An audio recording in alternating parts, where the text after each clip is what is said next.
The Last of Us Part 2 has made me feel like an insane person for the last couple months.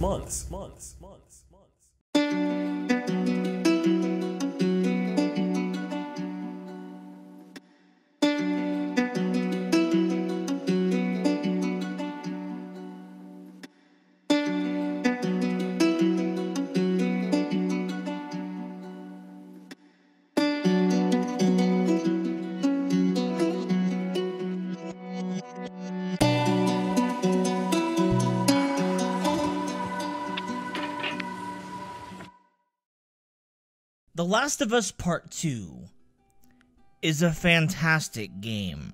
I know, saying things like that in this neck of the woods will get a man cancelled, but it's true, and I'm done pretending it's not. I regretfully admit that, when it came out, for a brief moment I let the overwhelming negative consensus persuade me not to buy it for myself.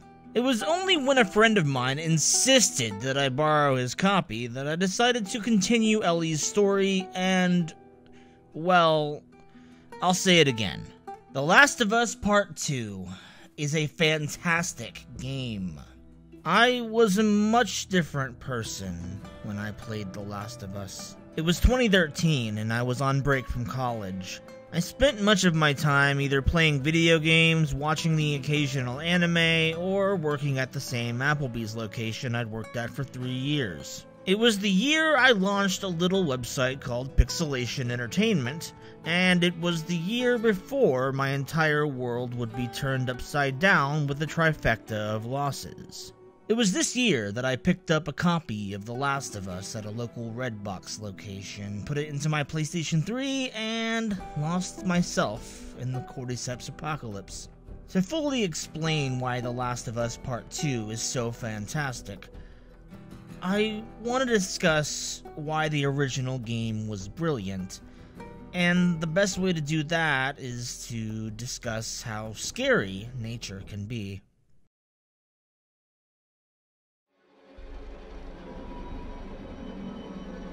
If you've ever chalked up the existence of zombies to the annals of fiction, you might want to reconsider that idea. In tropical countries, a parasitic fungus preys upon a host of insects, such as ants, caterpillars, and wasps. If the host takes in spores created by the Cordyceps fungus, it will, according to an article written by Ed Yong of The Atlantic, be compelled to leave the safety of its nest and ascend a nearby plant stem. It stops the ant at a height of 25 centimeters, a zone with precisely the right temperature and humidity for the fungus to grow. It forces the ant to permanently lock its mandibles around a leaf. Eventually, it sends a long stalk through the ant's head, growing into a bulbous capsule full of spores. And because the ant typically climbs a leaf that overhangs its colony's foraging trails, the fungal spores rain down onto its sisters below, zombifying them in turn. In the world of The Last of Us, this fungus, this Cordyceps, has evolved, adapted, and is now capable of attacking humanity. It's a terrifying prospect that a seemingly innocuous fungus, one that we've used to treat fatigue and other such ailments, could flip a genomic switch and begin the decline of civilization. In the words of David Attenborough in BBC's Planet Earth, which reportedly inspired Neil Druckmann and Bruce Straley during the conceptualization of The Last of Us, the more numerous a species becomes, the more likely it will be attacked by its nemesis, a Cordyceps fungus. It's the existential fear of death, of the unknown, that makes this universe so compelling. In other apocalyptic scenarios, such as Resident Evil or Fallout, the idea that mankind brought about its own devastation through a virus or nuclear warfare makes sense. In The Last of Us, however, it is not the hand of humanity, but rather the hand of nature that ushers in the apocalypse.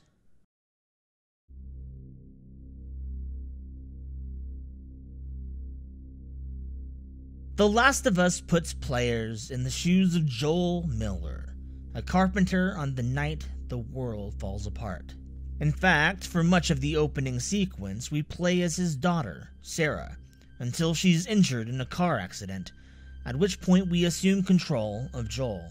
It's only when we escape the downtown area of Austin, Texas, that Sarah is killed, turning Joel's life inside out. Skip forward a couple of decades, and Joel is a grizzled, cynical shell of his former self. In the 20 years since losing his daughter, he's migrated to the East Coast, where he's made a career for himself as a smuggler, alongside a woman named Tess. And seeking redemption against a man named Robert, who not only sold the pair some guns and failed to deliver, but also tried to have Tess killed, they run into Marlene, the leader of a militia known as the Fireflies. Marlene asks Joel and Tess to take on a smuggling job, and in exchange she will provide the guns promised by Robert, and then some. It turns out, however, the item they're meant to smuggle out of the city is a girl named Ellie, who is immune to the cordyceps brain infection. If Joel and Tess are successful, there's a very real chance the Fireflies could create a cure, which would help to halt the decline of humanity. But when they arrive at their rendezvous point, they find the team meant to retrieve Ellie have all been killed.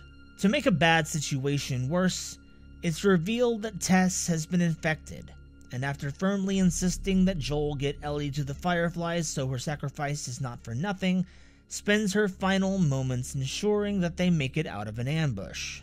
It's at this point The Last of Us truly begins, with Joel and Ellie starting their trek across the country in search of a group that may or may not exist, all the while fighting infected, humans, and Mother Nature herself as the world continues to collapse around them. I remember during my initial playthrough in 2013 thinking this game felt more like a film than a game, and that holds up during my second. Its story is broken up into loosely connected chapters, and it rarely feels like the player has much control, which is not a bad thing at all, but it does feel like the player is merely walking down a hallway rather than exploring an open world. I don't think it matters that it's narrow as long as the story is good, and boy is it. In my opinion, the immediate story of Joel and Ellie is interesting, but it's nothing without the world building and lore. I adore the attention to detail they employed when crafting the world of The Last of Us. Each letter, note, and document, as well as the graffiti, destroyed buildings, and quarantine zones alike, paint a vivid picture of the chaos and anarchy that ensued following the initial outbreak. I'll admit, however, there are times where it feels the disconnected nature of the story is doing it a disservice overall. I am referring to several moments where the one chapter will end with a shocking development, such as Henry taking his own life after Sam is infected and killed, while the next will skip ahead of any character development that may have taken place in the aftermath of said event. I found something in my second playthrough that I overlooked in my first. Immediately after the earlier mentioned sequence, you can trigger an optional discussion about the untimely demise of Sam, and even then, Joel shuts it down super quick. I feel like that should not have been optional, especially since it plays rather heavily into Ellie's overall development. In the final moments of the story, after multiple false flags and near-death experiences for both Joel and Ellie, the duo arrive at their destination, St. Mary's Hospital, the supposed base of operations for the Fireflies. Joel has become Ellie's father, and she has filled the daughter-shaped hole in his heart. So when he's told that creating a cure will kill her instantly, a switch goes off, and he goes on a single-minded rampage through the hospital. In that single choice, he destroys any hope for humanity developing a cure for the cordyceps brain infection, and effectively destroys the Fireflies, leaving only a handful of canonical survivors. I can understand where Joel was coming from, to a point. I imagine, after growing close to Ellie throughout the game's story, he knew that losing another daughter would likely kill him, and a form of trauma response overtook his mind, blurring the line of logic. In the end, Joel shoots Marlene, claiming that she'd just chase after Ellie if he left her alive, and they escape at the cost of humanity's survival. I was extremely unnerved by this final sequence when I first played, as up until this very moment, there wasn't any reason to think Joel wasn't on the relative moral high ground. In each scenario, there's a reason why you'd be attacking and killing other people. In the case of the hunters, Joel and Ellie were defending themselves. Same thing with the bandits who attacked the dam, as well as the cannibals who killed indiscriminately. In the case of the Fireflies, however, they were just ordinary people who wanted things to go back to the way they were before the outbreak. It was in a moment of quiet desperation that Joel became what he'd been fighting against since Boston.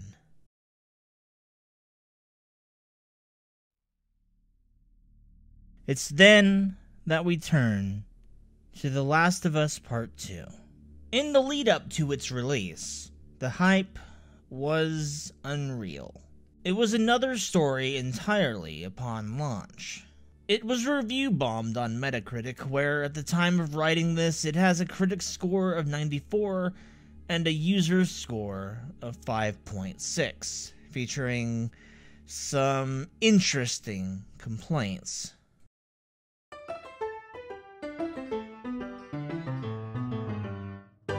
I hate to see that the legacy of The Last of Us getting destroyed by a political corrected story in the game! At least I felt that way. The writers are trying to sell those ideas to a different set of people who has a different religions, beliefs, and opinions. Just don't oversell any political agenda in games that we love and like. Unfortunately, this game has been affected with virtue signaling and an agenda to force down the players' throats. It's a beautiful game, the same way The Last Jedi was a beautiful looking movie. If you look past the graphics, you won't see much. Gameplay hasn't changed much from its predecessor. The game had a lot of potential to tell an amazing story, but instead, it wanted to date itself and make a point that doesn't need to be made. This review contains spoilers. Shit story with shit agenda, with shit writing and shit ending. Okay then. Let's dive in, shall we?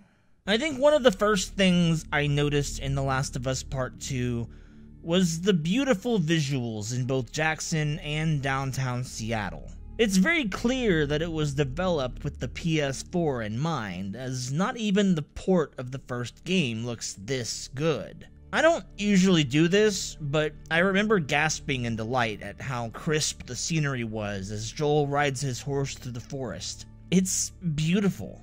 In my opinion, the world of the Cordyceps apocalypse is, strange as it is to say, more vivid, more alive than in the first game. It could be thanks to the high-definition graphics allowed by the PS4, but it could also be a sign that the world is beginning to heal.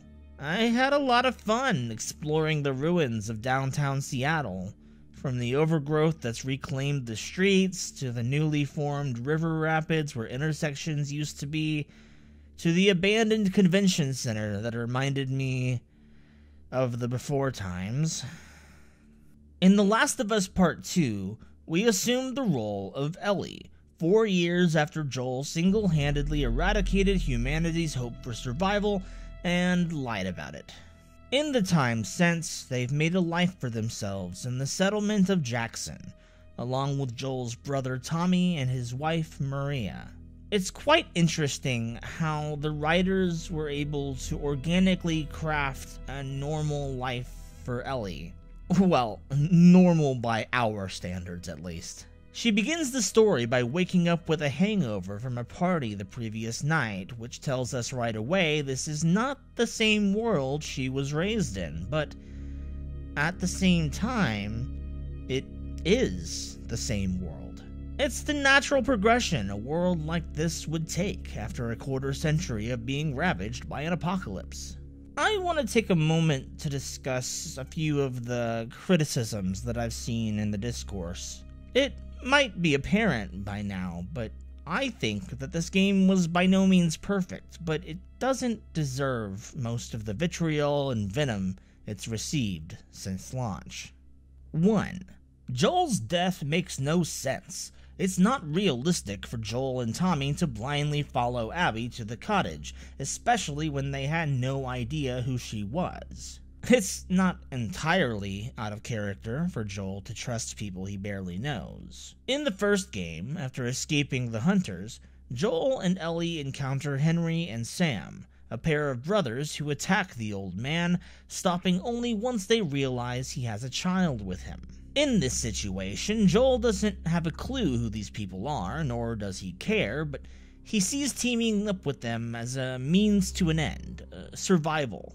Even when Henry betrays Joel and Ellie, leaving them behind to be killed by the hunters, Joel still trusts him enough to exchange friendly conversation at the end of the day. It also helps that, in the situation with Abby, they were kind of being overrun with infected that, had they not accepted her generosity, would have killed them regardless. In this case, it seems like people are, for some reason, emotionally attached to Joel as a character and are projecting their unwillingness to accept the reality of his death onto the writing of the game overall. 2. I don't want to play as Abby. I don't like Abby. I want to see Abby choke herself with her own incredibly muscular arm. I really don't like Abby. I think there's a small percentage that you might have a very serious problem, friendo. In all seriousness, I can kind of relate. I didn't like Abby either when I started her story. It felt kind of anticlimactic, to tell you the truth. I thought to myself, I would much rather play as Ellie. At least I know where she's coming from, what she's gone through to get to this point, but as I continued to play as Abby, something changed. I realized, slowly but surely, that was kind of the point. I mean, when you see how she kills the main character of the first game, when you see how she makes him suffer, most players would likely want nothing more than for this horrible, horrible person to get what's coming. But as you see Ellie's story and her mind unravel, you begin to see that she's not that great of a person either. In allowing us to play as both sides of this conflict, we find there is no such thing as right and wrong, only many, many shades of gray, which was a theme not exclusive to the sequel. If you don't believe me, let's look at the conflict between the Washington Liberation Front and the Seraphites. In both camps are people trying their best to live in this post-apocalypse, but they are only able to do so because of the lives given and taken on both sides. In playing as Ellie, it's easy to think the wolves and Seraphites were one-dimensional cannon fodder who didn't have reasons for doing what they do, but once I started playing as Abby, who has a horse in that race, I realized that's not true. Everyone, Ellie, Abby, the wolves, and the Seraphites, has a reason for doing what they do. It just depends on if you're willing and able to understand. If you've found yourself disliking or hating Abby for killing Joel, consider this. In this world, every action has a reaction. If he wasn't prepared to face his crimes, even if they were in some way justified, he wouldn't have slaughtered the Fireflies. Joel knew there was a possibility of someone coming after him someday, which is why, in his last minutes, he faced it head on. The horrific acts he committed to ensure that Ellie had a life, even if she didn't want it, all led up to that moment, and he took it, unflinchingly and without remorse. 3. I can't believe they had Ellie embark on a mission for revenge, had her lose in the end, and then had her re-embark on a mission for closure, only to let Abby live. I will answer this criticism with a personal theory of mine.